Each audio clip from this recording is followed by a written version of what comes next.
Thank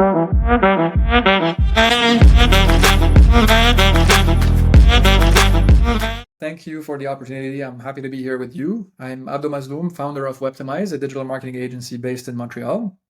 I'm happy to go over a few action items when it comes to SEO and how can brands or businesses or websites improve to get better ranking in Google or other search engines by just actioning some items that could be quick wins and getting into the more complex stuff as a long-term strategy. Today, we haven't really prepared an actual audit. I have this template in front of me, and Hanita just shared a brand with me that I haven't been onto before on their website. So I'm going to pick a few action items, look at the site, and see if I can provide value on that site. And potentially at a future date, maybe we can look of a deeper dive if we have access to the site and we pull some of the tools that we use on a regular basis for our audits, like Screaming Frog, like GA4, Google Search Console. These are necessary tools to do a robust audit that we deliver to the client. And right here in front of me, as you can see, there's the list of 100+ action items. And not all of them apply for every website or client, but the ones that do apply, we take them, we add more context around them, and we prioritize them, as you can see here, if they're high priority, medium priority, or low priority, and then we look at the progress of each of these action items and who will be accountable for each of those tasks. There's developers that will be involved, especially when it comes to site architecture, site speed, canonicalization, some tagging as well, like hreflang or schema markup content. You have the content team that have to write content, potentially translations teams if it's in multiple languages. You have the design teams.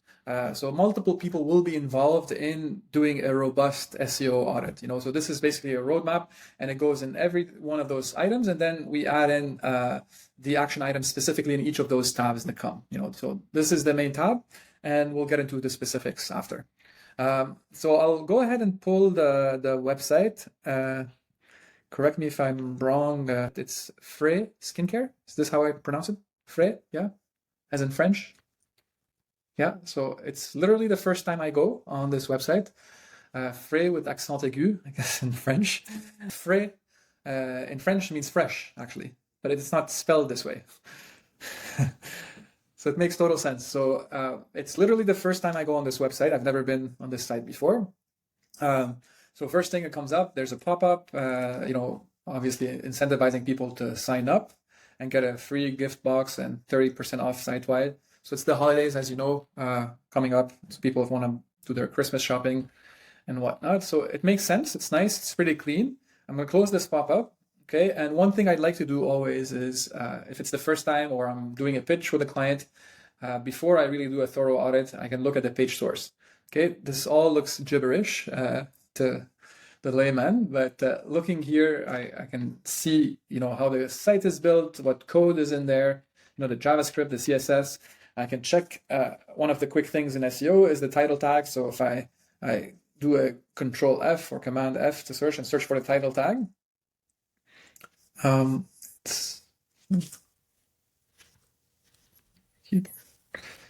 Okay, so we see the title tag here. There's potentially multiple. Let me close here. So there's one. It's a good sign. Normally you shouldn't have more than one title tag per page. And what the title tag says here is Frey Skincare, the #1 skincare partner for your active life. Frey. Okay, so these are the keywords in the title tag. Ideally, you want to have the title tag anywhere between 60 and 65 characters so it appears in the search engine. One trick we can see what it looks like, the title tag, is if you go and type in the command site, command, and the actual website. And there you go. There's where we see the title tag. Okay, and under it is the description. Okay, so here we see what the title tags look like. See, some of the pages are consistent. See that, and some are a little bit different. See here, they're starting with Frey Skincare and then ending with Frey. The referrals page, finishing with a pipe space Frey Skincare. This other page here as well, new A and B page, Frey Skincare, facial moisturizer. See here, the name Frey is not here. So there's not much consistency in the title tags, as you can see. And within Google, you see there's 2,500 pages that are indexed. You know, I don't know if they have more. I haven't done a crawl, but just doing this trick, if you may, you type in site command and the name of the website. It gives you a list of all the web pages that are indexed within the Google index itself. And you see what the title tags and the descriptions, which are two important elements. The description isn't as valuable as it used to be back in the day. The title is still very important, so you have to make sure the important keywords are within the title tag. Description is more for people, readers, to really see, you know, what this page is about if they want to learn more information before they click on the actual link and go on the website. Okay, so these are some things here. Like, see, this is not so great, showing the description in all caps. It doesn't look nice. It's like it's yelling at you. It's maybe randomly or automatically imported. We'll check. So this is another test we can go. I'm going to go on this page, fitness, phrase, skincare. I'm also going to, okay, the page doesn't look so great, as you can see. We see we're randomly going on the site. We've identified some issues with the website. So this is an index page. It doesn't have any content. And if I right click and view page source, and I search for the meta description, so I'm just going to start Command F. I'm going to search for description. And it doesn't look like they have a meta description. Search again, meta. There's 24, so there's meta for Facebook verification. This is the Google verification. This is for the... Absolutely, yes. Yeah, I'm going to get to it. So there's the robots tag, mobile optimized, viewport, and yeah, we're looking there. It looks like the site is built on Shopify. And yes, it looks like there's no meta description. The reason it's important is to show nice content on the SERP, the search engine results page in Google. You know, having that nice content, well-written page. So we can go on another page where we're going to check the homepage again and see if it has a description. But while we were here, as you can see, if I go back, description was all in caps, and it seems like it was automatically generated. It was not included on the site. Here on the homepage, it seems like it's more well written. As you can see, our products aim for high performance skincare solutions for a strong and healthy skin to help women, from athletes to active women on the go. So back to the homepage here, just to see if the homepage has a description.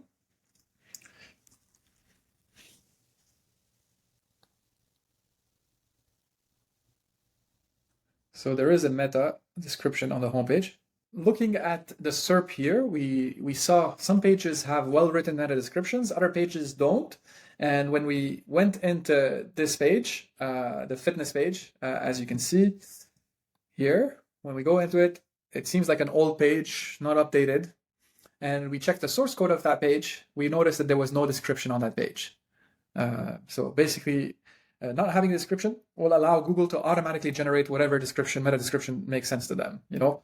And in that case, it seems like it was taking the content from the pop-up, which is not relevant, right? So it took the content from the pop. So here, special offer, choose a free deluxe mini with every order, shop now, 20% off, free shipping on your first order, learn more, limited availability. See, it's not very well written, like a promotion, all caps, and it's not really talking about the fitness page, you know, and the fitness page is not maintained. So the page doesn't add much value to the user. The bounce rate is going to be high, you know, because it's bad user experience. Again, it's not the end of the world. Like, those things happen. Their technical page could have been forgotten. But you think from a user perspective, if I land on a page that is empty, it doesn't have content, most likely, what do you think I'm going to do? Click back, right? When you click back, you know, you click the back button and bounce. It means that the user was not satisfied in what they're looking for. So Google knows that the person landed on this page and they did not find the answer they were looking for. So they bounced back. So hence why this page will rank less, you know, than other pages. So bad user experience, higher bounce rate on the page, no conversion, you know, and they may go to a competitor and find something else, you know. I'm not saying exactly that's what's going to happen, but like these are all signals for the algorithm to judge whether this page should be ranked on top or not. You know, like we can try to find the page again here. If I type in fitness, we may find that page. It's not showing up. So it's not showing up because likely Google doesn't consider that page of value. It's been a while, you know? Even though there's a page on You know, if I go back site here, there's a page that says Frey Fitness. And it auto-generated the content from the pop-up or somewhere else because there was no actual meta description that was input in the code, you know, like we saw in the homepage. So you see the homepage here, look at the meta description. What we saw in the SERP, the search engine results page, is exactly what we see in the code, you know. So here, description is our products aim for high-performance skincare solutions for a strong and healthy skin to help women from athletes to active women on the go. Try Frey risk-free. See, it's a nice, well-written meta description, incentivizing the user to click. And they learn what they're going to get into before clicking on that page in the SERP, you know? You see, so just spending 5 minutes together here for the first time ever, we can pinpoint a few, call them issues or SEO issues that can be improved upon, you know? So this is what I normally like to do when I'm talking to clients for the first time. I'm going on a website, you know, in a pitch to show value that, you know, we know these are some things to look for. And if you see some red flags, you can flag them right away. In some cases, a website can be fully optimized and you don't really need, you cannot give much value. It's rare. In very rare cases, it happened where we weren't able to give SEO value. But as you saw, this was a random brand and we were able to see a few things. I mean, the important thing in that case is Frey Fitness led to the homepage, right? Like everything was funneled back to the homepage, right? So I will land on the homepage, but there's no mention of fitness here because the other fitness page is not as valuable, you know? It's not as valuable, and Google's algorithm decided to direct the traffic to the homepage that has more content. You know, there's images, there's the products, unlike the other page that really doesn't offer any value to the user. You know, I can go back to the page to show. See, it's right here. It's in the index. It was like probably a blog section, as you can see here, but was not maintained, you know? So Google knows about it. It has it in its index, but it's not really sending traffic to it because it's not valuable, you know?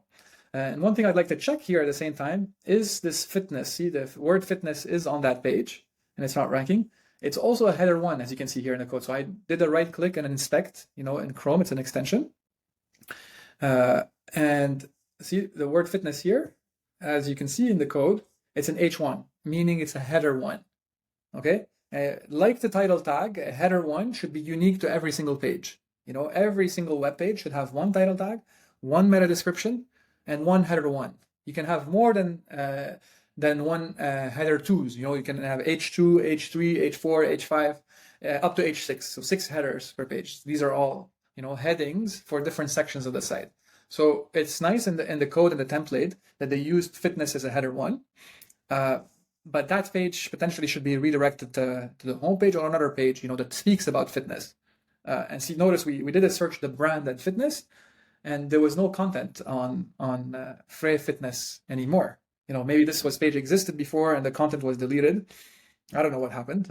Again, it's only been 10 minutes. We've been looking at this website for the first time. And that's what we discovered together. You know, like I haven't talked to the client. You haven't talked to the client. So we don't know. Like there's a lot of unknowns here, but we're doing this on the fly as an experiment. Make sense? Yeah. So we spoke about 3 items so far: the title tag, the meta description, and the header. You know, and all should be unique. They should have proper keywords so that the algorithm can pick up the right keywords and rank those pages based on these 3 elements. So another thing we look at is the architecture of the site. You know, here on the homepage, it's pretty clear. If I click shop, I can shop here. The new arrivals, bestsellers, by step, clean, treat, moisturize. You know, there's information here by concern. New, I'm not sure what new is about. I assume it's new products. Okay, new arrivals. So you look at the site structure, how the navigation is organized. You know, does it make sense for the user? The holiday season is coming up, so nice they have this in red. I assume it's going to be products that are on sale or good gifts. There you go. So see, there's prices that are slashed. All good products for holidays. So it seems like the user experience and architecture is nice. Save on sets. I guess if you buy multiple products, you buy a set of products, you can save as well. You get rewards and about. I like to look at the about page always as well, looking at the content here. So there is content. looking at this again, I inspect, this should be a header 1, and there you go, it is a header 1. So if someone searches, let's do this experiment again. Now I'll open a new tab and type in about Frey. This page should land on top. So here, it did not, oh, there we go. So at first, Google thought I was asking about fire. It thought it was a misspell. And then Frey Wines, it's probably a different brand. So that's always an issue as well. If you have a common name, other brands may have that name, and Google doesn't know which Frey you're looking for. If I go in here, it talks about different wines and grape juice. Okay, that's not what we're looking for. And then the third listing here, see, 1, 2, the third listing is actually the About Frey. Okay, I'm not sure if Frey sells to Canada. That's probably another reason why Frey was listed number 3 to me, because I have a Montreal IP. Also, the geolocation matters a lot, per brand and per company and per user. I've never been on this site before, so Google thinks that that's not the brand I'm looking for too. It all depends on the context. There's so many signals. Google uses over 5,000 signals to rank websites. Imagine 5,000. That's a hell lot of signals to rank a site. So look at the About page. So there's a lot of content, really tailored around the active woman. This is nice, picture on the beach. And I guess here, these are the people who are behind the brand. Michael is born in Paris, born near the trees in Morocco. So this is all good content, giving context around the brand, where the brand comes from, who's behind it, and the objective. This is usually very good content for the user, So it creates authority and trust and expertise. These are the things that Google talks about on a regular basis. So EAT in SEO.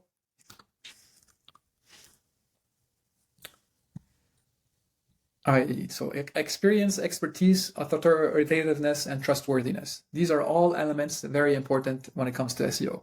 So any websites should talk about their experiences as a brand, their expertise in the brand, how authoritative they are, and trustworthiness, right? Like the names of the founders of the brand Frey help creating trust, and rapport of users coming for the first time, explaining their experience, lived in France, and they know about beauty products, and they've studied it. The other person is born in Morocco, knows about argan oil, and they joined forces together, and they created this beautiful brand that helps active women look younger, look more beautiful, so on and so forth.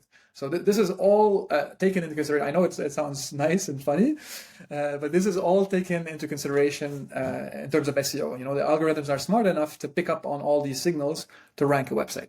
I'm logged in here with my profile. So the results are more and more personalized with AI now integrated in SERPs. So Google has so much information on my behavior, my search behavior, on the website that I visit, on my tendencies, what I look for, what I buy, what I don't buy. So they have so much information. Sometimes I ask for definitions in Google. So maybe that's why they thought that I was looking for fire. And see, I did not even put the accent too. So about Frey, I just copy pasted it and put it here.